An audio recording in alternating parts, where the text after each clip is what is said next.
Hello, everybody. Welcome to our session. Hello.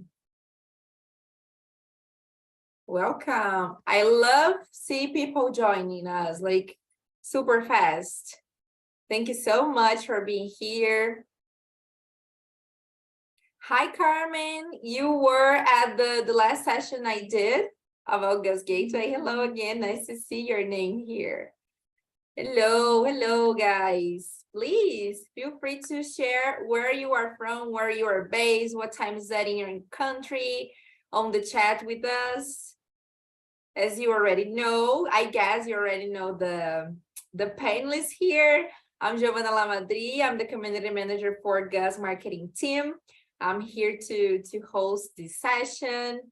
I love when you interact. The last session was a success, right, Professor? Professor is here again with us. The last time was wonderful. Already. It was wonderful. You interact a lot, shared experiences, comments, and doubts, new questions. It was amazing. Thank you so much. Hello from Colombia. Thank you. Tatiana, I remember your name. You're always on the session. Thank you so much for being here. Ethiopia, so nice. Nigeria, 10 p.m. Oh my gosh, it's too late. For me, it's 4 p.m. From Canada, Nigeria, thank you so much, guys. I love that online, we can go around the world. It's so nice. Thank you so much. Wow, I think people are joining us. They already know us, and we are here to share more knowledge. Professor will share another important topic for us. So we had a lot of sessions working with digital marketing, emotional intelligence. A lot of topics were covered during the sessions. They are pretty nice, and we hope you enjoy and also get into the practice. All these topics, get into your daily work, your daily routine, and etc. And we are here to present the last one. But we hope, I guess, we'll have more to come in very short time. I hope to see you all again. And in Manila, so nice. Thank you so much. I guess, Professor, I will get it over to you. People are coming, are always joining, and they already know us, so they will be familiar with. Thank you so much. Okay, I'll start slow just by going through the agenda, what things we are going to cover here. And of course, all the content that we've covered in the past few weeks, same as you, John, I see a lot of familiar faces, which is fantastic. And of course, greatly appreciate everyone showing up so late at night. And I know the team there, Shraddha just told me that it's nearly 1 a.m. over there. So of course, all of you putting in all the effort and stuff to make this happen and showing up here to learn these key things for the industry is fantastic. So firstly, thanks for everyone being involved in this. This is great for us. Then, of course, all these informational sessions that we've had, giving all this information to you guys that you guys can apply, kind of culminates in this, your online brand or your brand to the world, especially when we look at the way things are going. In the old days where people got their news and information in newspapers, on the radio, on TV, and of course, all of that has now moved predominantly to a digital landscape. And of course, for us, that big time means social media. Most people get all their data, their information from social media. And in Canada specifically, more than 75% of people. And that has changed significantly in the past 5 years. So, of course, everywhere in the world, there is, like I said, specific social media platforms that are more prevalent than in other countries, for instance, other markets. So we have to be specific on those. But the fact of the matter is the future is in a digital landscape. This is the focus, of course, of this presentation. So we'll go through the first slide there and we'll just see what we're going to be covering now. So for you guys might be an advanced stage of putting your brand out there. You guys might just be starting in it. At whichever point you guys are, you guys will be learning a lot from the strategies that you guys can apply that we are going to go over today. So firstly, there, craft a personal brand story. That is for yourself, your brand. Define what differentiates you. And we're going to talk specifically also about the you, the personal you, and the you, the professional you, because I know that's a question that I've been asked and that you guys might be wanting answered. Discover your motivation. What is your motivation? Creating a perfect elevator pitch. Now, some of you might know exactly what that means, but we'll go over the meaning of that and what the uses are. Position yourself as an industry expert. And this is a very important one, because I know here we've got to do a little bit with, if you feel, I'm a little bit humble, I don't want to show off. That is one of the things that some people struggle with. And I'm going to tell you guys, you don't have to worry about that. I'm going to tell you guys how to overcome that. Managing your online reputation. How can that be done? And then the 10 C's of branding. So of course, you guys don't have to remember those. Just a really good guideline for you guys, like a checklist. Ooh, am I doing this? Am I doing this? Am I doing this? Great. Or where are my opportunities? Where can I improve?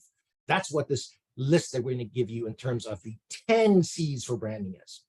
And then the last one is overall visibility. How can you make yourself more visible, and how visible do you want to be? So that's what we're all going to cover. And of course, once we've done that, then you guys will have an opportunity to ask specific questions.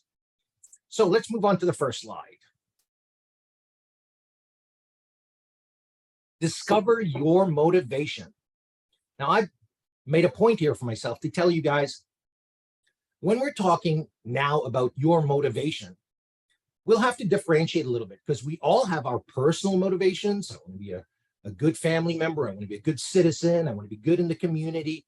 Now, there are places for that, but specifically now, if we're talking about a professional, what is our specific motivation in our professional capacity, whether that's online or in all our marketing efforts in terms of our branding? What is our motivation in terms of our branding? What do we want to achieve?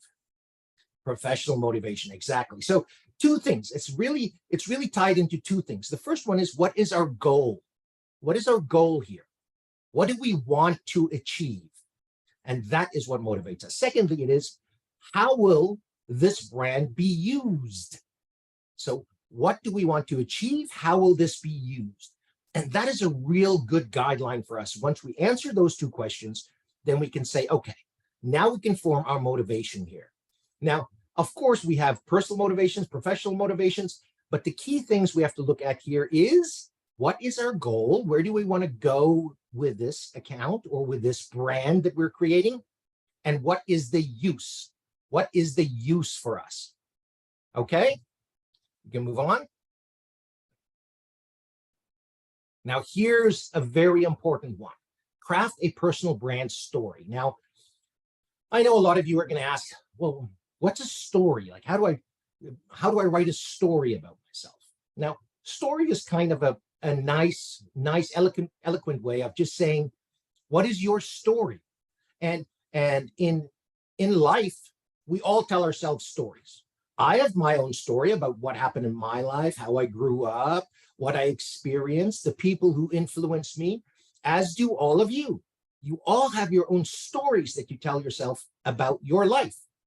Now, these stories that we tell ourselves have a great impact on how we absorb information and how we react to people. Now, I'm going to tell you guys a little scientific experiment that was done. Now, this kind of to me sounds a little bit unethical, but this is in a marketing textbook. This is actually one of the big examples that they cite specifically on how leadership or how people are affected by stories that they are told. In this specific class, there was a math exam taking place, and there were two groups. And the one side, there was a group with higher IQ, and on the other side was a group with lower IQ.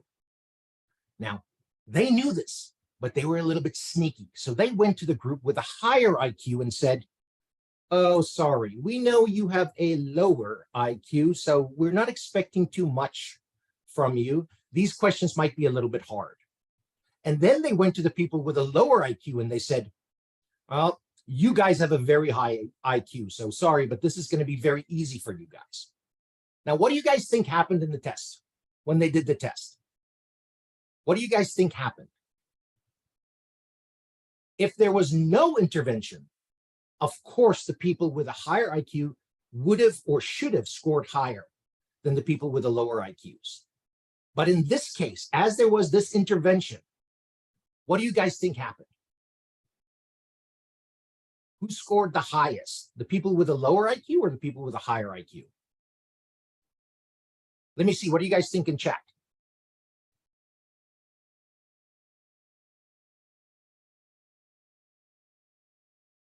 Lower IQ. You guys are right. Now that's a crazy thing. So we as humans, if someone tells us a story, we're inclined to believe them to such an extent that it impacts our performance. So now I know this is something I specifically practice with my kids. If they something like, oh, I'm not good at this, or I'm not so clever, I said, listen, your brain is a supercomputer. If you tell your brain, I'm not good at this, guess what it's going to do? It's going to make you not good at that. So in the same way, when we tell our stories, we have to be honest with ourselves. Or as adults, we have to figure out, are we telling ourselves stories that are holding us back? Am I maybe telling myself a story? I'm kind of shy. Maybe you're not really, but maybe that's a story. Maybe that's something you heard somewhere and you're telling yourself that. So it's very important for us to look at our stories we tell ourselves, and especially as adults, edit that story to make it work for you. Because you guys, from that little example that I just told you guys, if we can edit that story, then we can literally change how we react.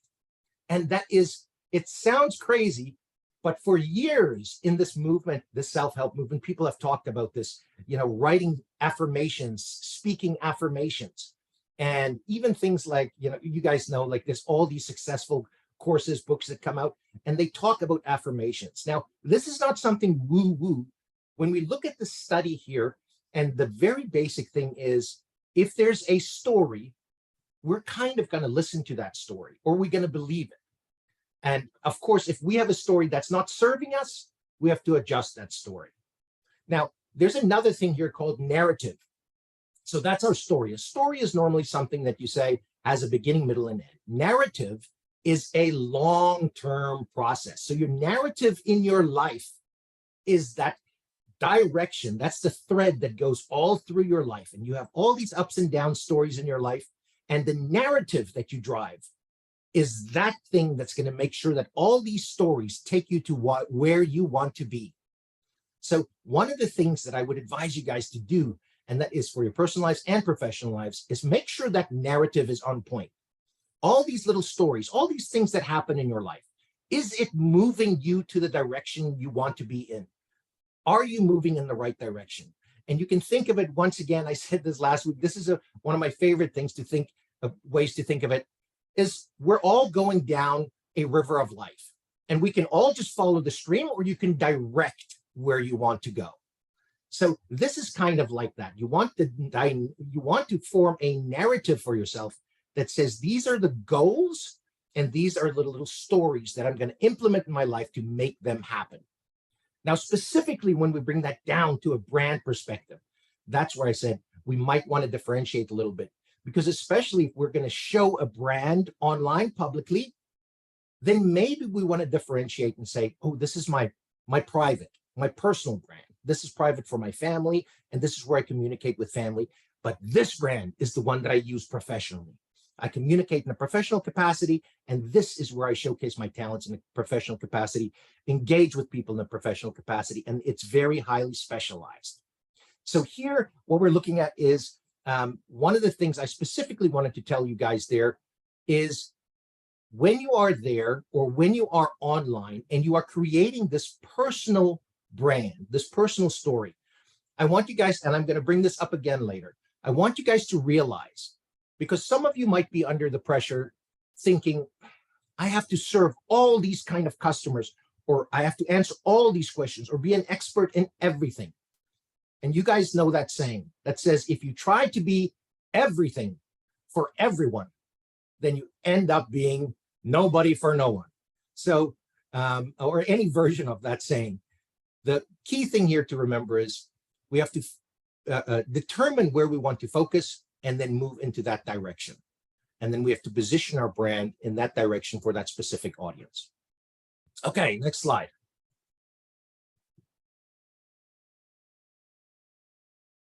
Oh, I love this one. I love the imagery. I love the color of this slide. Define what differentiates you. Now, last week, I believe last week or the week before, when we talked about value, offering value, one of the things we talked about is the Rolex example. You guys remember when we said you're going to buy a regular watch for the time and a Rolex because a Rolex has that value of it, showcases success. Now, that is a kind of a basic explanation. Now, I wanted to ask you guys here, because I know some of the imagery here was kind of like Superman-ish. So I don't know if you guys know this character, Superman. Let's see if I can show you guys shiny. Now, Superman, like on this comic book, this is the only one I could find. It doesn't have the happiest face here, but you guys know this comic book. Now, if Superman didn't have that little logo, so say Superman came flying in here, and they didn't have a little logo here, do you guys think people will still know it's Superman? Or do you guys think, oh, people are going to go, oh, there's no logo, that's not Superman? What do you guys think? If somebody flies in with a red cape, so of course, if they have a red cape and they're flying in and they have superpowers, I think maybe they'll think, okay, that's Superman. But if it was a regular guy, then of course, yes, if he was dressed like Clark Kent in his regular outfit, then maybe they wouldn't recognize him. But the thing I wanted to illustrate by this specific thing was saying, hey, listen, let's remove a logo. Or hey, let's take one of your boots off or something like that. I wanted to say Superman is still defined by his actions. So in other words, if Superman doesn't have a logo or he doesn't have his boots on and he still flies and goes and saves people, that is still going to be the Superman brand. He is not defined by having a logo or having special shoes. And in that same way, I wanted to tell you guys are not defined by one little photograph, or you're not defined by one little business card or by one little element of your brand. You are defined by everything you do. In other words, it starts with a profile, and then it continues with engagements that you build upon and build upon. And every little foundational, starting on your foundation, and every little block that you build on that helps create your online presence and that brand that you have online. Or in the industry, whatever form of actual contacts you use, whatever actual form of advertising, marketing you use, all of that builds your brand. Now, one of the things I wanted to ask you guys at this point is, I wanted to say, listen, so if you have a brand like, okay, I'm a superhero and I have that brand and I have to live up to it. Now, some of you might think, oh, that's a little bit advanced. I'm kind of starting out by building my brand, say online, and that's a little bit intimidating for me, especially if you're comparing me to Superman, or Supergirl, or Wonder Woman. How do I start? How do I get started? And I wanted to give you guys a little example to think about. Now, I know some of you might have Googled yourself. Am I right? Have you guys ever Googled yourself to see, oh, when my clients look for me, what do they see? Have you guys all done that? Or when my clients look for my social media profiles, what do they see? Have you guys all done that? Anyone? Yes? So guys, this is a very, very important exercise, because sometimes when we are in that mindset where we say, I don't want to be a show off, or I don't want to present myself too flashy, we kind of, in our humbleness, we forget that it's actually a neglect. We are actually not serving people because they can't find us. or they might not be able to find us if we aren't doing a job actually working on that. Yeah. So what I want you guys to do is, if you guys have not Googled yourself or looked yourself up on social media, and whether that's in a private capacity or in a professional capacity, I invite you guys all to do that. That's something we should be very aware of. What does your partners, what do your partners see? What do you see? Your loved ones, potential friends, potential customers, potential clients, potential partners, what do they see when they find out or when they look you up? What do they see? What do they see on Google? What do they see on social media? Now, the second part of that question is, think about it from your professional perspective now.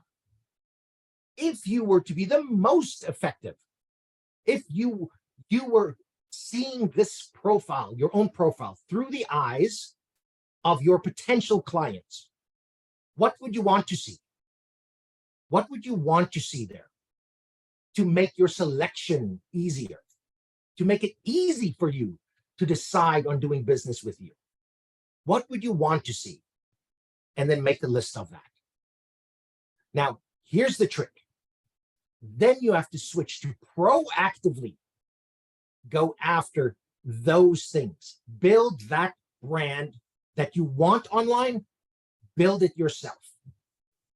The wrong approach is to wait and to think, oh, maybe one day the Google algorithm might pick me up, or maybe one day I will put something in social media, or maybe one day somebody will tag me in and I'll get some exposure. That approach, that reactive approach is not the right approach. The right approach is to be proactive and to create that brand that you want people to see. And of course, there's a few things about that, and I'll tell you guys about that on the next slide. So, creating a perfect elevator pitch. Now, in life, when you guys meet with clients, prospective clients, or when people ask you at a networking event about yourself, what kind of business you're in, an elevator pitch comes in handy. Now, an elevator pitch, for those who are not clear on what an elevator pitch is, normally people say it's about 20, it's the explanation of what you do, what you offer in about 20 to 30 seconds. So really the name comes from that elevator ride. So if you're in an elevator with someone, that time a ride takes to the next floor, before you jump out, somebody would know exactly what you're doing, what you offer them, and why they should pick you. So an elevator pitch here is for capturing attention, clearly communicating your value, and engaging the listener. So the elements, if you wanted to narrow it down, if you wanted to do an elevator pitch to someone, is shortly this. Firstly, you identify yourself. You say who you are, what company you're with, what profession you are. Firstly, identify yourself. Secondly, you address the problem. Now, this is specifically relevant if someone has that problem, because if you have a problem, say if you had say you were talking to a plumber and you say, oh, I have a clogged sink, then of course, that's the first thing the plumber's gonna be like, whoa, I've got a solution for you, I can fix that. So in the same way, when you're talking to someone and you mention the problem, and that is something that's of interest to them, their ears are gonna perk up. So people don't just wanna hear about the problem. So then next, you address the problem. You say, oh, and we address the problem. And a problem can also be a need. So if you have a need, you specifically address the need in a specific way. So how do you address the problem or need? And the last thing there is, why should they pick you? What value, or why should they specifically pick you? What value do you bring to the table? Or what makes you different that people have to select you? And of course, here, that might be a little bit of extra work for you. That might be a little bit of extra personalized attention. That might just be your whole brand, your whole image that people trust. And for that reason, they go with you instead of going with someone who does not have that same level of credibility and trust. So for that reason, a brand can be really, really important. But those are the four things. So firstly, introduce yourself, who you are, what company you're working for. Next, you would want to say, mention the problem, address the problem. How can you address the problem, and why should they pick you? What's the extra value that you offer them? And remember, when we talk about value, that could be many things. It is the reason that makes you stand out above the competition. Okay? Okay, next one. Position yourself as an expert. Now, right in the beginning, I told you guys this is something I wanted to address, because I know sometimes people feel so humble, or people feel I can't show off and say I'm an expert. That's being a little bit showy offy. But I had this friend, and he was very high up in a company called Green Giant, frozen vegetables in England. And he always told me something that sounded very cool. And he said, modesty is overrated. Modesty is overrated. So anytime somebody says, oh, I'm not as good as that person, or I can't do that, those kind of things have no place in marketing or in your brand. It does not make you look good. It doesn't make you feel good. And here we're moving into that territory where we say, okay, we have a little bit of negative self-talk, and that might affect your performance. So once again, all of you are probably already industry experts. If someone is looking for a specific answer to a specific question, you guys can already answer those questions. Now, the thing is, out there on social media, in the digital world, there are a lot of people answering questions who have no place answering questions. People who are trolls, or people who have no credibility, just guessing answers.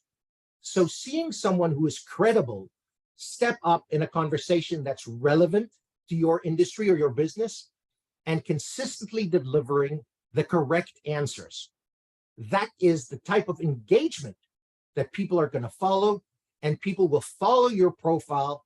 And in that way, you will get more customers or people to potentially engage with.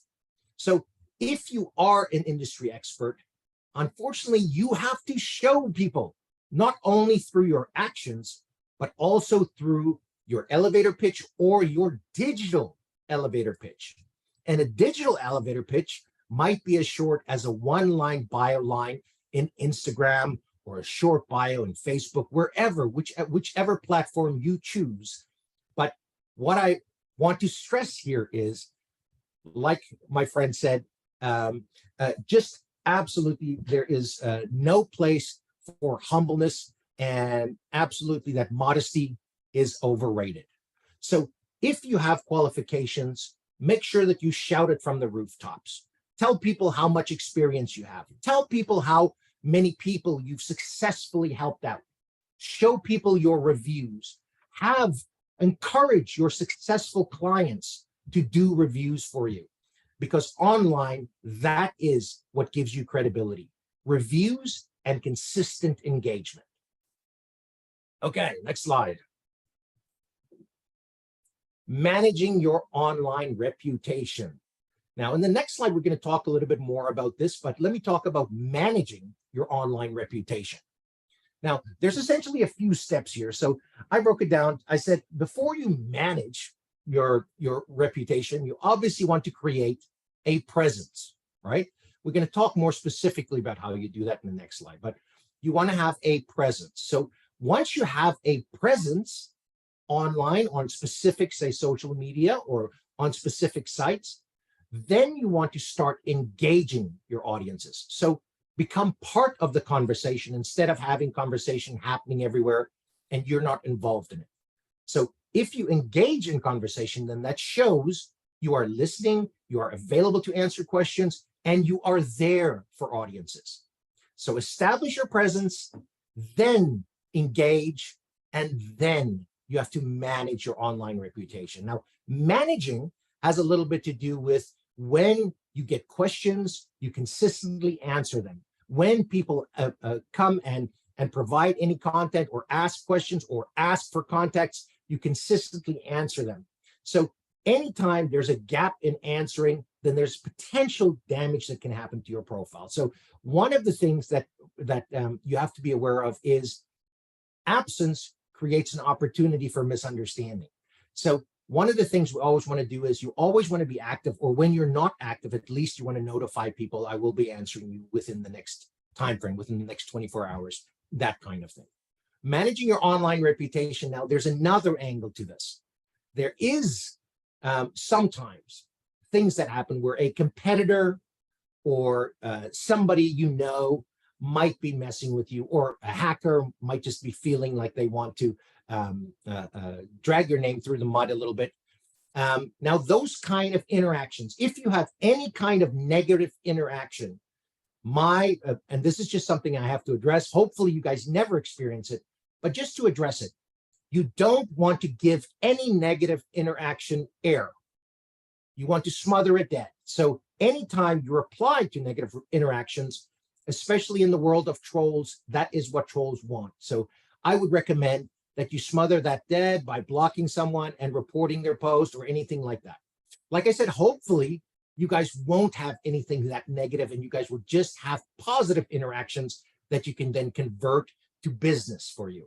The way to convert any interaction online is, of course, to give someone your contact details through DMs, private messaging, and then taking the conversation offline. But the key online is to provide value, and in that way, building a credible profile so that people, when they look at you, it becomes a brand they can trust, a brand that people can refer their friends and family to get the answers that are similar to the ones you answered for them. Okay, next slide. Now, here's some really solid tips, guys. Now, this covers a little bit what we just talked about, but these are very solid tips in terms of social media. Consistent social media presence. Now, remember, consistent social media presence, one of that parts of being consistent is having a consistent username. So that might be a little bit challenging, a little bit, you have to be a little bit creative. If you don't have a username yet, make sure that you create a username that you can consistently create over all platforms. You don't want to be one username on one platform and another username and another username. You want that consistency, right?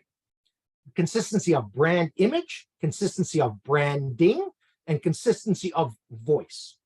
The easy way to do that is to manage your social media yourself. But of course, if multiple people are managing your profiles, and make sure that you agree on the voice that you speak with in all your postings. Thought leadership content. Now, this is an important one, guys.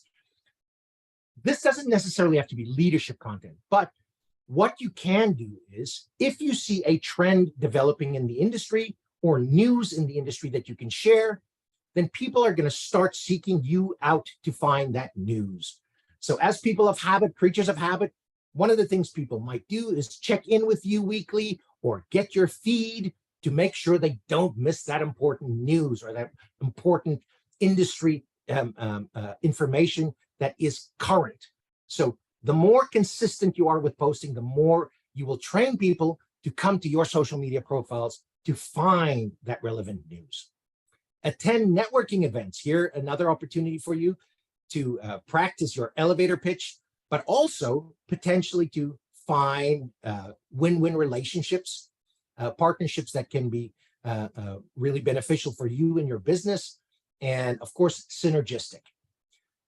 Collaborate with others that hangs in closely with partnerships, but also specifically if you're addressing the same audiences and you have different goals, then this is a great work together opportunity where you're not competing against each other, but also collaborate internally with people you work with to make sure that you're all aware of all new developments, and you give each other the benefit of your presence. Engage in online communities. Now, here's one that you have to do a little bit of proactive digging for.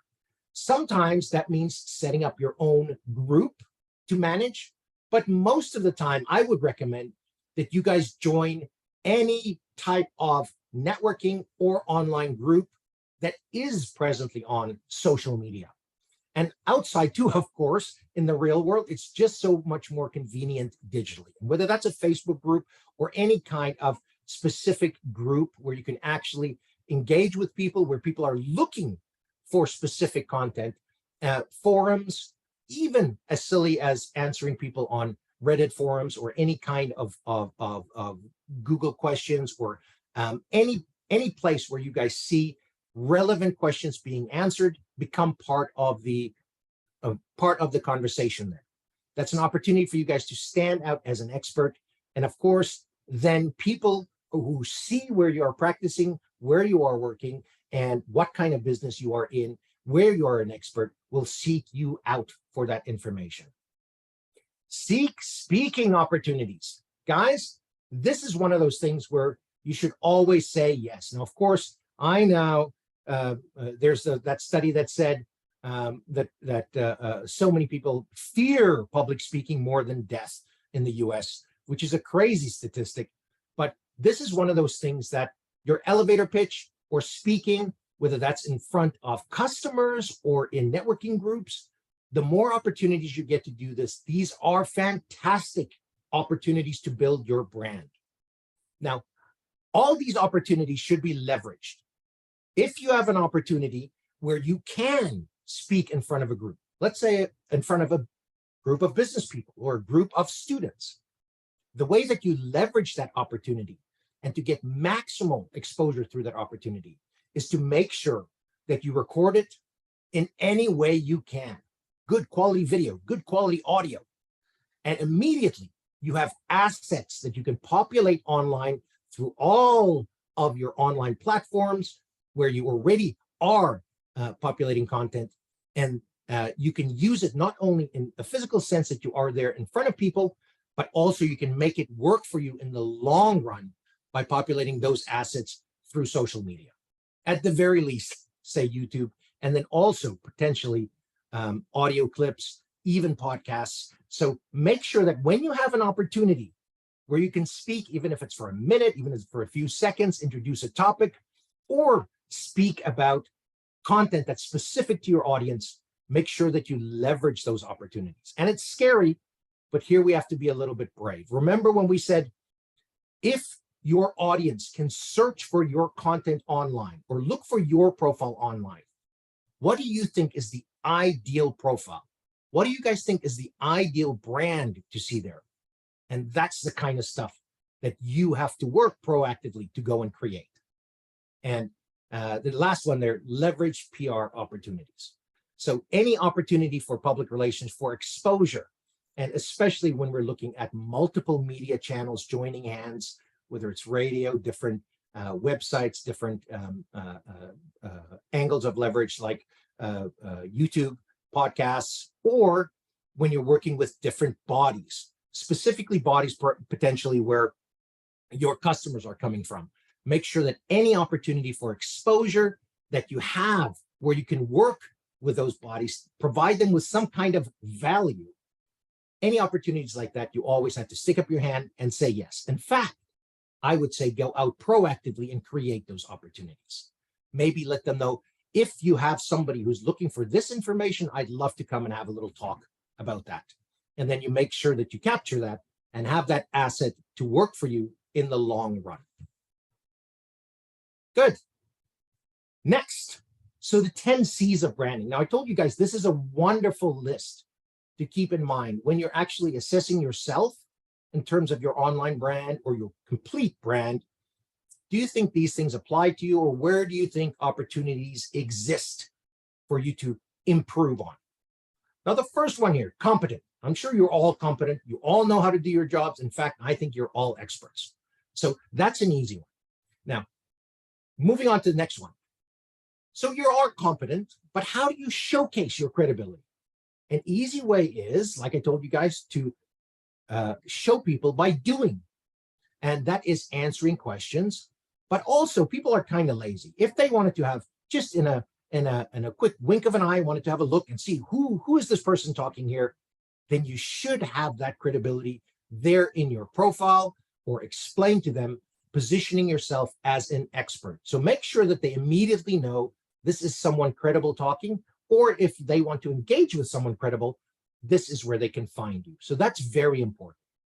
Make sure your messages are clear. You don't want things to mean one thing or maybe a little bit, or you don't want to waffle on and seem like, ugh, this person is not sure what they're talking about. So just be clear and concise.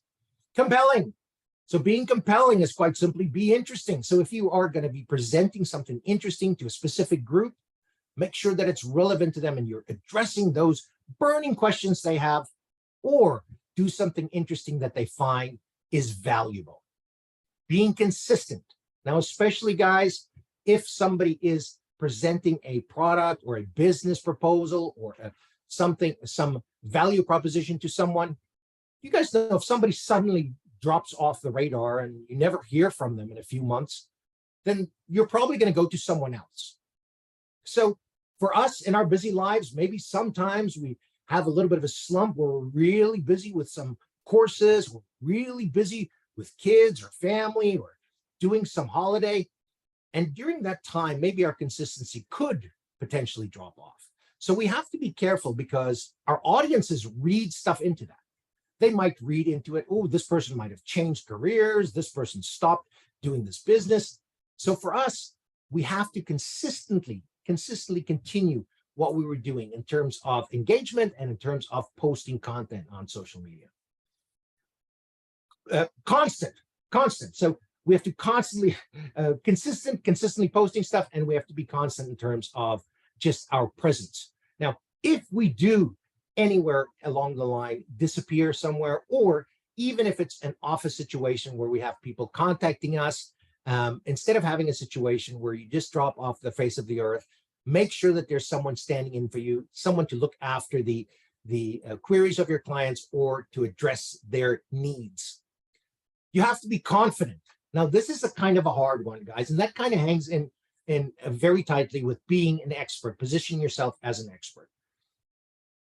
When we are telling a story to ourselves and saying, oh, we're kind of, we're kind of shy, or we know this stuff, but it's kind of hard for us to convey it to people. What we're doing is, even if there's a real meeting, you're creating that story that in your mind creates an awkward situation. So we have to really build up our image in our mind, so we know, hey, we actually are an expert and we can confidently address our customers.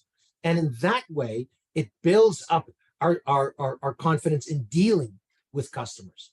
So that self-talk, that little story that we tell ourselves, if you are not confident in showcasing your credibility or in dealing with customers, then you have to make sure that you address that story that you tell yourself.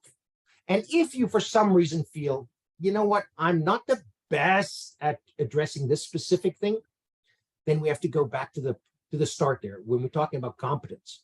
Build your skill set up and make sure that you get that handled. The stuff that you're not really confident about, get confident in it so you're fully confident. And any question someone asks you, you can answer confidently. If you're confident like that, then you are going to exude that credibility, and you're going to have that confidence that makes people think, oh, I can fully trust this person. They know what they're talking about. Very important. Being connected. So that means being connected in your community, but also being open to your community so they can connect with you. So that can be your physical community, being connected with people in your neighborhood, people in your area, people in your region, people in your country, anyone that could potentially be a business asset or someone who could potentially be a client, you want to be connected to. And that means a little bit of proactive work, regularly checking in, making sure you know what's going on in the industry, making sure you know who is who, and if any one of them need to contact someone who knows what they're doing, by virtue of placing yourselves, making yourself known, they are going to come to you. That also ties into commitment. You cannot do all this work without being committed. And then also, guys, when we're talking about commitment, sometimes that involves your family, your friends, making sure that they understand your commitment and that they support you. That's very important too. And then, of course, being current. Current is quite simply just being up to date with everything. When we are telling people about news, when we're telling people what's going on, if we want to be fully credible, then we are normally on the cusp of what is happening. If we are the person who communicate new important trends that are happening, then people are going to come to us to find out what is the news, what is the best offer. Oh, we need this deal. Can we sign up with you? They might even queue up. So for us, it's very important to know that our information, our knowledge is current. So when people are looking for the current news, or if they want to confirm that news are coming out, information coming out in the industry is current, they come to us. And that's not just online, that's in real life too. So very important to be current. And of course, it's much easier to be current the more you network online and in real life. And that, guys, I believe is it. Thank you, Professor. It was a nice session. I guess our partners are a little bit more, like shy today because they didn't interact that much, but it was pretty great. Please feel free to share your questions, your doubts, your comments here if you enjoyed the session, so we can keep working on more topics, bring more series, and etc. If you enjoy it, don't forget to share your feedback as well. Professor, if you could choose like 3 words to close this webinar series, what do you say? 3 words. And as also, you guys this know, question is also I for our talk too partners. much. Please drop on the chat 3 words to define this webinar series to make this closing. For me, when I talk about this, I want you guys to think of it as something that you have to consistently do. So whether that's communication, whether that's your own branding, whether that's having empathy with other people, these are all consistent things. So one of the first things I want to encourage everyone to do is, let's say, growth. That's individual growth, professional growth. I always encourage growth. Now, growth is something that keeps life interesting. So that's very important. The next one I would say is consistency. So anything we do here, you have to do consistently. So that means if you start tomorrow and you do a fantastic job building up a brand, you have to consistently monitor that. It's like planting a seed, and we can't just walk away. We have to make sure that it grows and water it. And in that same way, you have to nurture your own brand and your communications and your relationships. So consistency. And then the last thing I want to say is there's so much exciting things in this industry to do. And I just encourage you all to be just an absolute positive influence for everyone, and that little ray of sunshine, so you give people hope, because that's what we do. So I don't know what word we can use for that. I think we can say hope, or being positivity. I think that's important, because we have to be positive to encourage ourselves to be consistent, and then that will pay dividends in the long run. But also, people in the world need someone to be their ray of sunshine when they have a problem and they're looking for someone to address it. If you are that ray of sunshine for them, you are going to get the business, and it's going to be a win-win relationship. So yes, I think those are the 3 words that I would end up with. Excellent. Thank you so much, Professor. We received a question regarding the competition we have in the market. So Paul is asking, how will you navigate an environment where your competition is also using the same approach, the same strategy as you? How, I guess, it's related to differentiate yourself, as you told at the beginning, right, Professor? Absolutely. Now, I would assume that one of the things, like I said, is you always have to figure out what the value is that you offer. So when we look at that Rolex example, some people just want to know what the time is, and some people want the watch to communicate, oh, I'm successful. So firstly, you would look at that, like Giovanna said, you want to see, what am I offering that's different from my competitors? Now, I know in some cases you might say, oh, there's not much, that kind of thing. But then you have to create something. What is the additional value you can offer? What can you offer what they are not offering? Now, let's say you have figured that out and you have a compelling offer. Now, what I also imagine you're saying is, say there's a conversation online happening, and you join the conversation, but your competitor just answered the question. Now, some of you might feel, my competitor was there first and now I can't answer it. Absolutely not.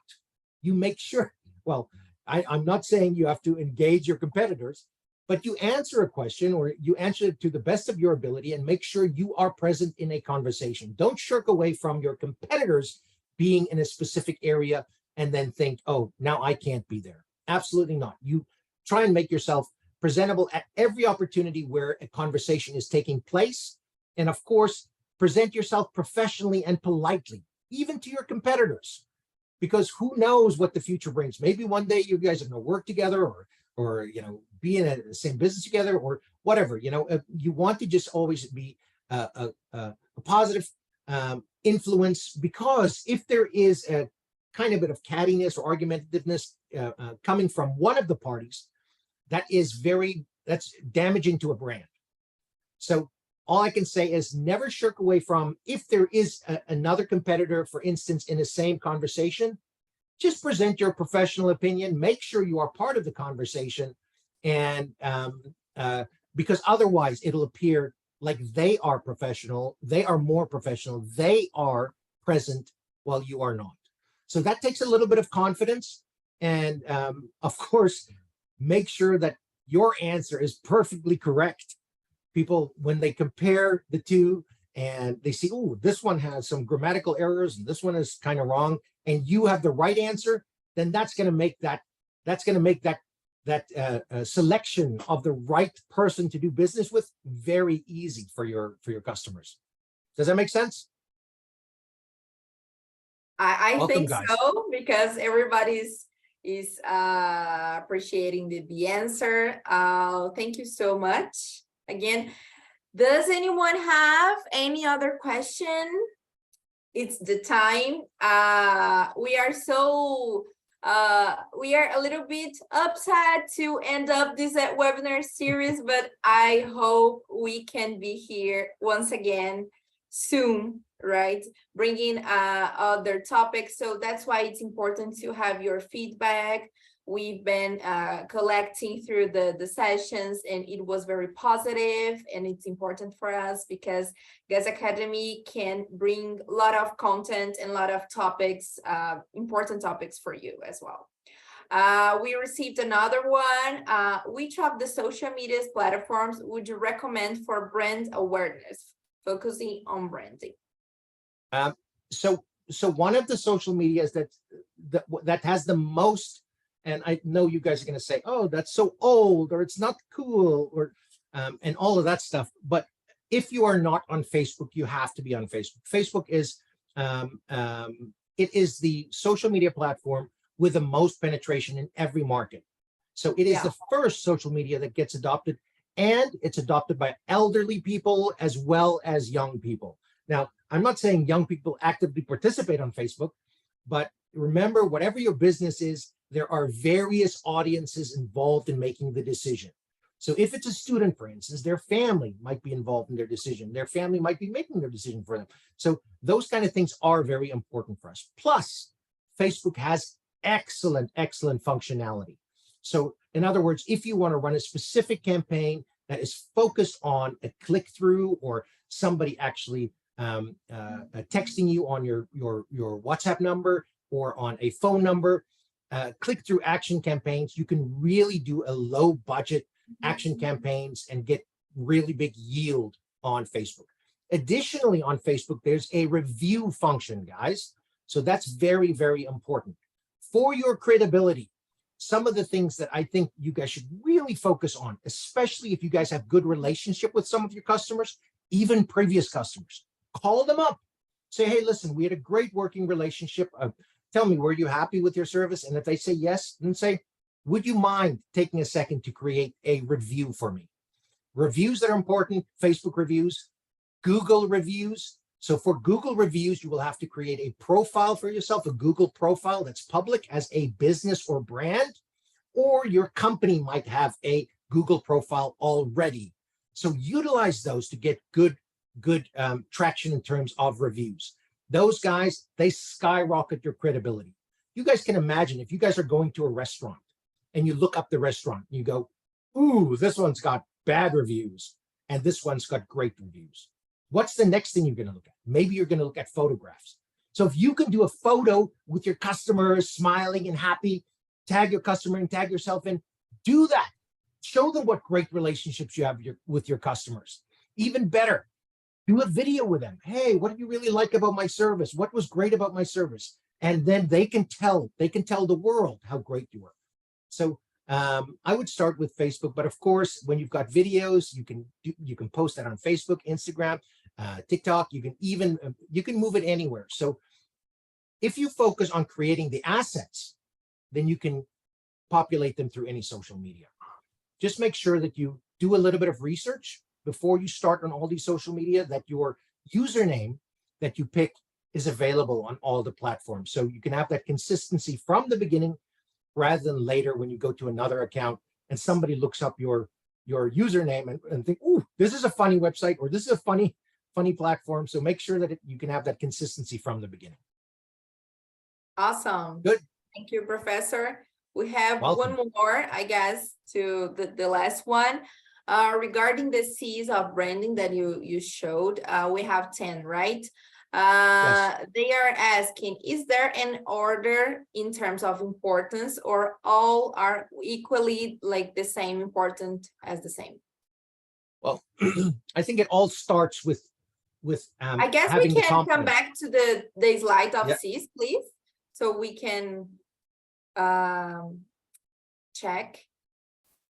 So if you guys look there, the first one there is competence, and that is relevant because you guys can imagine if somebody else comes along and says, "Oh, I'm an expert in this field," just trying to steal your customers, and they're not competent, that's going to show through when they start answering questions and those kind of things. So having that competence first, which you guys have, is a very big deal. So I want you guys to, around that competence, I want you guys to build the confidence that you guys realize, ooh, we are experts in this field, and embrace that. Because if you don't embrace that, then people are going to see through that it's not a real confidence you have. But if you have that confidence knowing, hey, I know what I'm talking about, and I'm going to give you the correct answers, I'm going to provide the solution that's the best for you. If people really believe you, then there's going to be no question about who they are going to come to for their business. That's certainly how I decide on who I give my business to. Do you trust someone and you can rely on them and give them your business, or are you going to go with someone who's a fly-by-night or somebody who's trying to trick you into business? So it starts with that. Now, if you go through the C's, of course, there are some that kind of like sound similar, but the key things there are things that we want to keep in mind, that if you wanted to narrow it all down, it's very much about starting with a presence. You have to be present, right? Then next you have to kind of build on that presence. And that is very much specifically online. That's about engagement. In real world, it's also about engagement, but in the real world, what are you going to do? Phone calls? You're going to meet with people. You're going to go to industry events. You're going to go to networking events, and you're going to do public speaking as much as possible. And all of the real world activities that you do are opportunities to leverage for creating content. Now, you guys have to become like machines. Anytime you talk, anytime you go and shake people's hands, have somebody taking photographs and filming you and giving you that exposure that you deserve. Because unfortunately, in the digital world, nobody is going to come and do that for you. You have to create that yourself. It's a proactive activity. So if every day you go onto Google and search your name, nothing's going to change. You might just move down in the rankings, actually. So as long as you guys start thinking about that as a proactive activity, then we can talk later more about, okay, let's be specific in which steps. But it's all about getting onto social media, getting onto getting into networks, getting in contact with people, start exposing people to your brand out there, which is that you are an expert that provides the solutions that they're looking for. And then people are going to start seeking you out for those solutions. You're going to build that reputation, and that reputation is going to lead to referrals, and it's going to lead to wonderful reviews that people are going to see and go, oh, that's the person we want. That's the expert we want to deal with. Amazing. Thank you so much, Professor. And You guys are welcome. I appreciate all the comments, all the questions you've been sharing here in the chat. Our dear partner, super interactive. Yes, I guess we getting to the end of the sessions. And thank you so much again, Professor, our audience, our partners here, our team that is here, Gus Partners and Shadra that had this amazing idea to bring this webinar series. And for your feedback, we hope we bring more subjects, more topics, important topics here soon. So thank you so much. And I hope to see you all in all the webinars we have. We are always sharing content. We are always online on Instagram as well. So follow us on Gus Global Partners and be aware of our communications to not miss any event of Gus Global Partners. All right. See you and have a nice day, week, night, day, everything. Thank you.